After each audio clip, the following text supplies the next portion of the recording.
Live TV, सच सबसे आगे।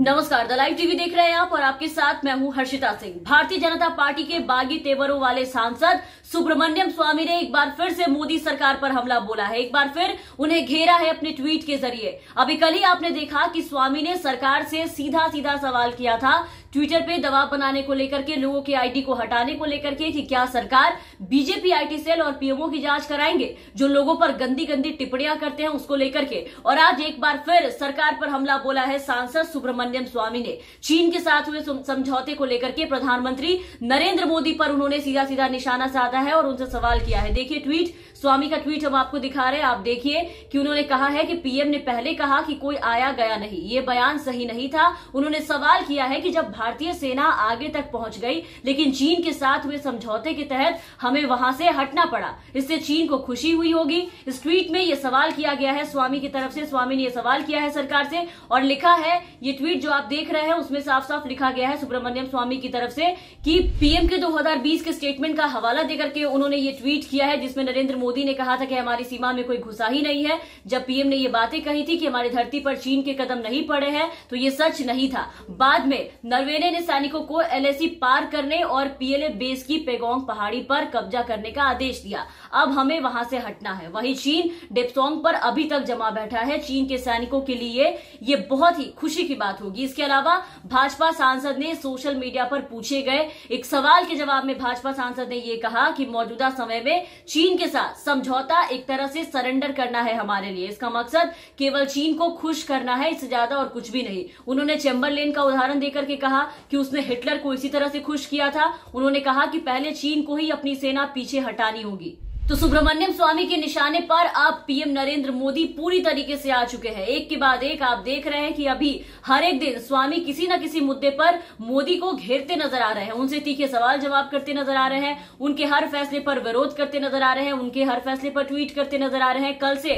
और अभी ज्यादा बगावती तेवर दिखाई दे रहे हैं सुब्रमण्यम स्वामी के मोदी सरकार को लेकर के। लेकिन अगर आप पहले की बातों को भी गौर करें तो सुब्रमण्यम स्वामी बीजेपी के ऐसे सांसद हैं जो लगातार हमेशा से कुछ न कुछ ट्वीट करके हमेशा से प्रधानमंत्री नरेंद्र मोदी को चीन के मुद्दे पर अलर्ट करते दिखाई दिए। हमेशा से उनसे चीन और भारत के बीच में हुए तनातनी को लेकर के कई बार सवाल किया अपने ट्वीट के जरिए, लेकिन कोई जवाब नहीं मिला मोदी की तरफ से। इसके अलावा चीन के अड़ियल और धोखेबाजी रवैये पर भी प्रधानमंत्री के चुप रहने पर सवाल उठाया था। जिस वक्त नरेंद्र मोदी ने यह कहा था कि न हमारी सीमा में कोई घुसा है और न कोई घुसा आ रहा है, उस वक्त भी मोदी जी से बाकी लोगों की तरह ही सुब्रमण्यम स्वामी भी ये सवाल कर रहे थे, क्योंकि ये सब जानना चाह रहे थे कि आखिर प्रधानमंत्री नरेंद्र मोदी चीन के इतने बड़े चाल पर झूठ क्यों बोल रहे हैं। और चीन की तरफ से हमारी जमीन पर कब्जा करने की कोशिश की गई, उसके बाद चीन को लाल आंख दिखाने की बात करने वाले प्रधानमंत्री आखिर इन सारे मुद्दे पर चुप क्यों थे, अपनी चुप्पी क्यों बनाए रखे थे, क्यों वो चीन का नाम भी नहीं लेना चाह रहे थे अपने भाषणों में। भारतीय जनता पार्टी के राज्यसभा सांसद सुब्रमण्यम स्वामी देश की स्थिति को लेकर के लगातार केंद्र सरकार से सवाल करते आ रहे हैं। हमेशा से कुछ दिनों पहले भी उन्होंने बढ़ते पेट्रोल के दाम को लेकर के तंज कसा था। उन्होंने ट्विटर पर यह लिखा था कि राम के भारत में पेट्रोल 93 रुपए, सीता के नेपाल में 53 रुपए और रावण की लंका में पेट्रोल 51 रुपए है। तो मतलब सुब्रमण्यम स्वामी लगातार आप देख रहे होंगे जो जिस तरीके से इनके ट्वीट आ रहे हैं, इन दोनों अपनी पार्टी और सरकार के नीतियों के खिलाफ बोलते हुए दिखाई दे रहे हैं। हालांकि सुब्रमण्यम स्वामी ये हमेशा से करते आए हैं, हमेशा से उनके जो तेवर है वो बगावती रहे अपने पार्टी को लेकर के। भारतीय जनता पार्टी में होके उन्होंने हर बार पार्टी के लोगों का, सरकार का, उनके कई फैसले का विरोध किया, लेकिन अब ये और भी ज्यादा हावी नजर आते हैं, खास करके मोदी सरकार के ऊपर। एक भी मुद्दा, एक भी मौका नहीं छोड़ते सरकार पर हल्ला बोलने का। एकदम से बगावत का सुर जो है इनके बुलंद हो जाते हैं, इनके जो कि सरकार को बहुत ज्यादा बुरी लग जाती है ये बातें, फिर भी कोई जवाब नहीं दिया जाता है और अब तक ना कार्रवाई की गई है इन पे। लेकिन बीजेपी आईटी सेल प्रमुख अमित मालवीय को यह बात इतनी बुरी लग गई थी पिछले दिनों कि उन्होंने फेक आईडी से और अपने तरीके से ट्रोल करना, इन्हें परेशान करना शुरू कर दिया था। लेकिन वहां भी उनके भी कुछ ही देर में स्वामी ने उनके अकल जो है वो ठिकाने लगा दिए थे। सरेआम बेइज्जती कर दिया था सबके सामने ला करके, उन पे सवाल उठाकर उनके कारनामे बता दिए थे लोगों को कि ये जो बाकी लोगों के साथ करते हैं, दूसरे पार्टियों के साथ जो काम करते हैं, वही काम अब ये सुब्रमण्यम स्वामी के साथ भी करते नजर आ रहे हैं। जिसके बाद मालवीय अपनी जगह जगह पे आए और फिर वापस से शांति नजर आए। पिछले कुछ समय से चीन सीमा विवाद सहित कई संवेदनशील मुद्दों पर जब जब स्वामी ने केंद्र सरकार पर निशाना साधा है, जब जब उनसे सवाल जवाब किया है, जब जब उन्हें अलर्ट करने की कोशिश की, उन्हें सलाह दिया या जो भी किया, तो उन्हें बीजेपी समर्थकों ने ट्रोल किया है। स्वामी के पार्टी लाइन से हटकर किए जा रहे हमलों को बीजेपी में पसंद नहीं किया जाता है, जिसके कारण पार्टी उनकी बातों को अब नजरअंदाज करने के फॉर्मूले पे चलने लगी है। उनकी बातों को गंभीरता से लेती नहीं दिखाई देती है, लेकिन उससे कोई फर्क नहीं पड़ता इन्हें। ये सरकार को गलत चीजों पे घेरेंगे ही और हमेशा से यही करते आए हैं। सुब्रमण्यम स्वामी के तेवर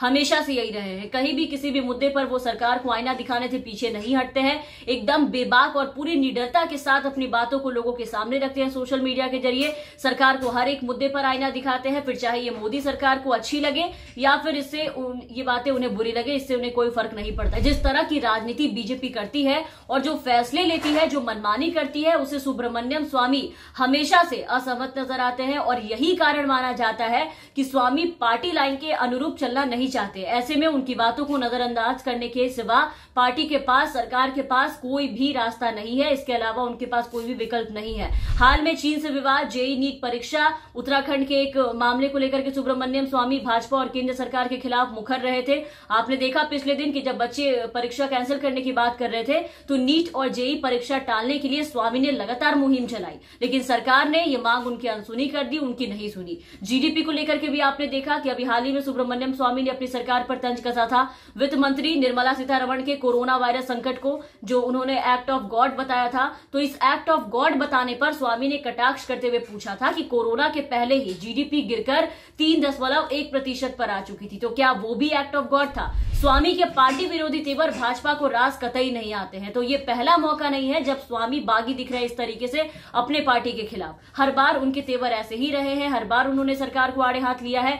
खैर, अब देखते हैं कि कब तक बीजेपी इन्हें बर्दाश्त करती है चुप रहकर, क्योंकि बीजेपी में हमेशा से विरोधियों की आवाज को दबाया जाता है, लेकिन इस बार विरोधी कोई और नहीं बल्कि उनके खुद के पार्टी के वरिष्ठ नेता है। ऐसे में बीजेपी कैसे निपटेगी इनसे, ये देखना है। तो फिलहाल के लिए इस वीडियो में बस इतना ही। आप बने रहे हमारे साथ। अगर आपने अब तक चैनल को सब्सक्राइब नहीं किया है तो सब्सक्राइब कर ले, साथ ही बेल आइकन दबा दे ताकि हमारी हर अपडेट्स आप तक पहुंचती रहे। और अगर आप हमारे ये वीडियो हमारे फेसबुक पेज के जरिए देख रहे होंगे तो फेसबुक पेज को फॉलो कर ले। धन्यवाद। लाइव टीवी, सच सबसे आगे।